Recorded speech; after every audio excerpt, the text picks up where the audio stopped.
Bab 4271, mempelajari pelajarannya. Ayo pergi, kami akan pergi bersamamu. Zongqing berdiri dan berkata. Nenek Zen juga berdiri, dan mereka bertiga menuju halaman tempat Dev berada.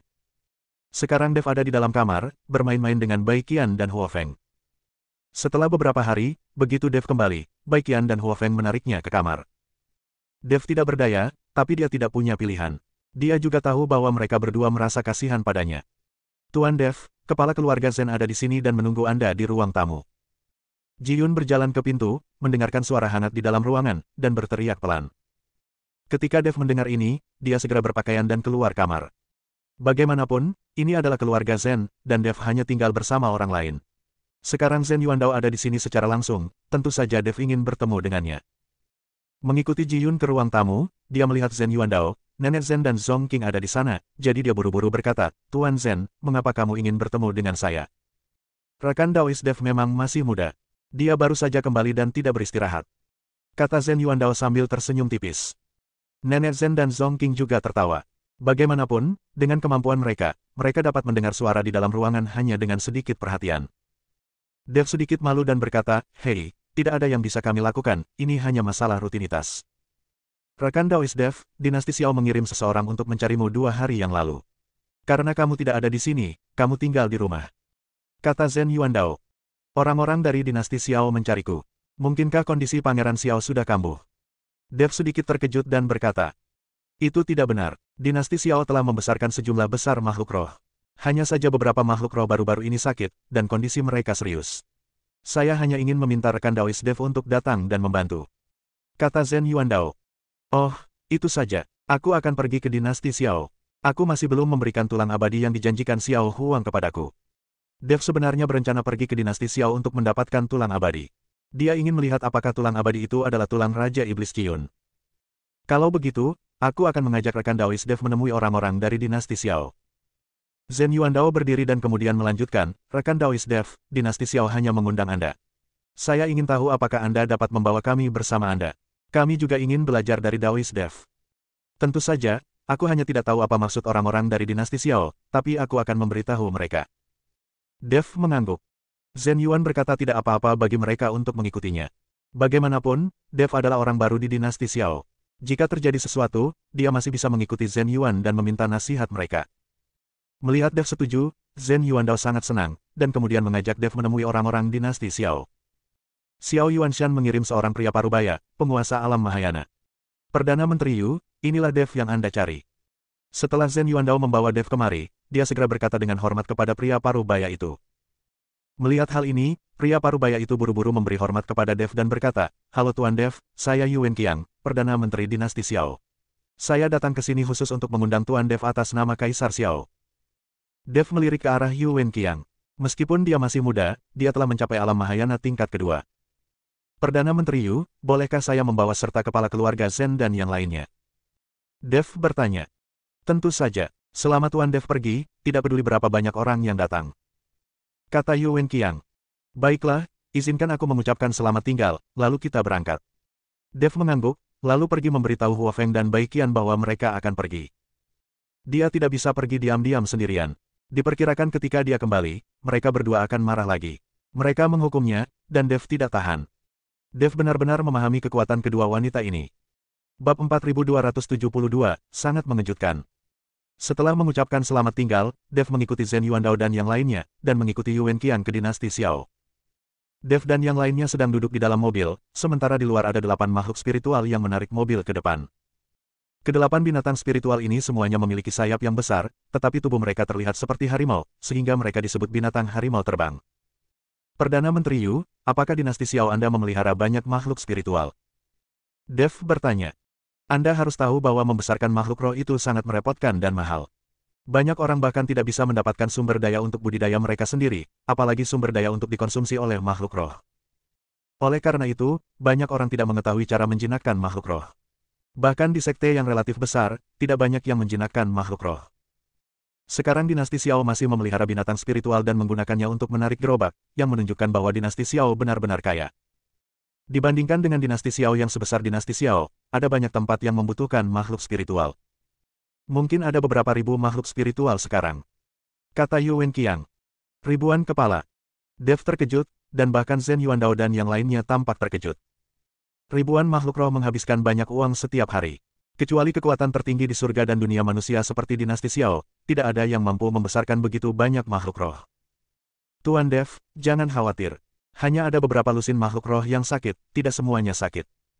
Melihat Dev seperti itu, Yu Wenqiang dengan cepat menjelaskan. Dia mengira Dev ketakutan ketika dia mendengar ada ribuan makhluk spiritual. Bagaimanapun, ada ribuan makhluk spiritual. Bahkan jika Dev kuat, mungkin tidak ada cara untuk menyembuhkan mereka. Perdana Menteri Yu, apa saja gejala dari makhluk spiritual ini? Dev ingin mengetahui terlebih dahulu apa saja gejala dari makhluk spiritual ini, sehingga dia tahu bagaimana cara menghadapinya. Tuan Dev, gejala dari makhluk spiritual ini berbeda, jadi saya tidak bisa memberitahu Anda secara detail. Ketika Anda sampai di sana, Anda bisa melihatnya sendiri. Kata Yu Wenqiang. Oke, Dev mengangguk dan tidak berkata apa-apa lagi. Binatang macan terbang itu menarik gerobak dan terbang dengan cepat di udara. Setelah berjalan hampir sehari, mereka akhirnya membuka kota yang sangat megah dan spektakuler. Kota ini mungkin berkali-kali lebih besar dari kota Kekaisaran Iblis. Apakah ini dinasti Xiao? Dev melihat kota di bawah dan berkata dengan kaget. Tuan Dev, ini kota Wuhui, ibu kota dinasti Xiao. Sebenarnya, kita sudah memasuki wilayah dinasti Xiao. Seluruh dinasti Xiao memiliki 172 ibu kota, dan wilayahnya sangat luas. Kata Yu Wenqiang.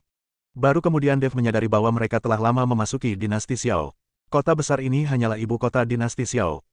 Dev telah mendengar bahwa dinasti Xiao sangat kuat, tetapi dia tidak pernah menyangka dinasti Xiao akan sekuat itu. Binatang harimau terbang itu jatuh menuju kota Wuhui.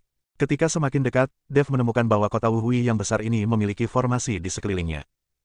Tampaknya dinasti Xiao juga memiliki ahli formasi, dan seharusnya juga ada apoteker. Namun, tampaknya apoteker di dinasti Xiao tidak dapat menangani makhluk spiritual yang sakit ini. Binatang macan terbang itu menarik kereta dan mendarat di gerbang kota. Setelah melihat binatang macan terbang itu, beberapa penjaga segera membuka gerbang kota dengan hormat. Ketika banyak orang di kota melihat ini, mereka semua menyingkir dan berhenti bergerak. Dev meliriknya dan melihat bahwa penjaga gerbang kota benar-benar mampu melampaui alam kesengsaraan. Zhen Yuandao dan yang lainnya juga melihatnya dengan wajah terkejut. Sepertinya mereka belum pernah ke kota tanpa penyesalan sebelumnya. Bahkan orang-orang yang menjaga gerbang berada di alam kesengsaraan, yang menunjukkan betapa kuatnya dinasti Xiao. Zhen Yuan berkata bahwa 4 keluarga besar di kota Yongel sebenarnya bukan apa-apa di hadapan dinasti Xiao. Bahkan Dev, yang telah melakukan perjalanan jauh dan melihat banyak orang di dunia, kini sangat terkejut dengan kekuatan dinasti Xiao. Bab 4273, aneh sekali. Khususnya kota Wuhui ini adalah kota terbesar yang pernah dilihatnya. Perdana Menteri Yu, mengapa semua orang di kota tidak berhenti bergerak setelah kita memasuki kota? Dev memandang orang-orang yang berdiri diam di kedua sisi jalan dan bertanya dengan rasa ingin tahu. Ini adalah aturan dinasti Xiao kita, dan juga untuk menghindari pembunuhan. Bagaimanapun, dalam dinasti sebesar itu, akan selalu ada orang dengan niat jahat. Yu Wenqiang berkata terus terang. Ketika Dev mendengar ini, dia tidak bisa berkata-kata. Aturan semacam ini benar-benar dapat menghindari pembunuhan. Tidak ada yang boleh bergerak.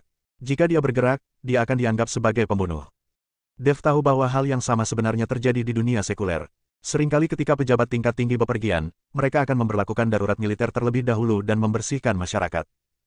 Sepertinya tidak ada perbedaan antara dunia celestial dan dunia sekuler. Hanya saja setiap orang di dunia surga dan umat manusia adalah seorang beku, namun setelah setiap orang menjadi abadi, mereka yang mengolahnya tidak akan ada artinya. Segera, Dev dan yang lainnya tiba di kota kekaisaran di pusat kota. Setelah tiba di sini, Dev dan yang lainnya turun dari mobil dan hanya bisa masuk.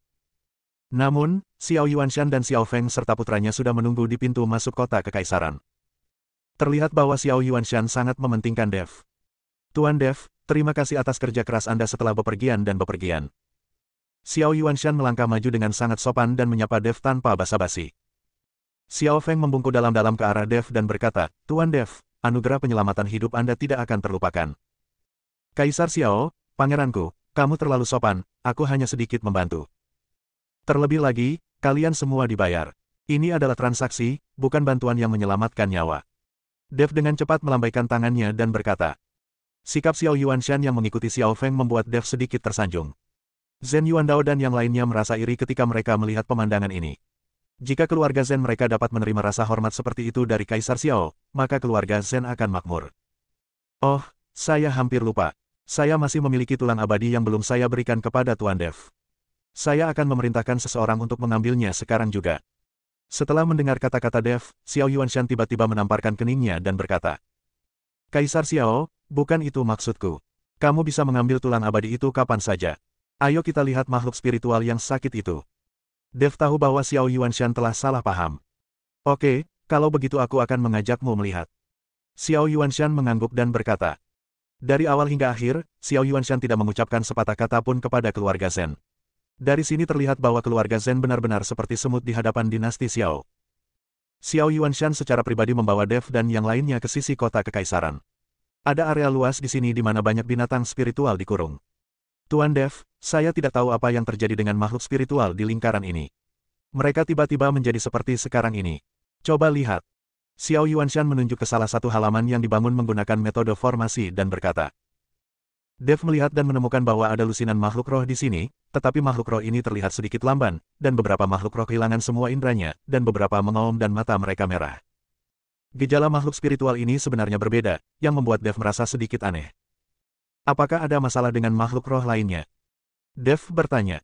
Tidak, bahkan makhluk roh di halaman lain yang bersebelahan adalah normal, dan makhluk roh ini memiliki sumber daya yang sama setiap hari. Aku hanya tidak tahu kenapa, tapi tiba-tiba ada yang tidak beres dengan makhluk spiritual di halaman ini. Aku meminta semua apoteker di kota kekaisaran untuk melihatnya, dan mereka tidak dapat menemukan alasannya sama sekali. Kata Xiao Yuanshan. Ini aneh, karena makhluk spiritual ini mengonsumsi sumber daya yang sama, mengapa hanya makhluk spiritual di halaman ini yang memiliki masalah? Mungkinkah karena infeksi virus, tapi makhluk roh ini bukan dari spesies yang sama, jadi bagaimana mereka bisa tertular? Aneh sekali. Dev sedikit mengernyit, lalu memandang Zhen Yuandao dan Zong Qing dan berkata, kalian berdua, saya ingin tahu apakah Anda melihat ada masalah. Bersambung.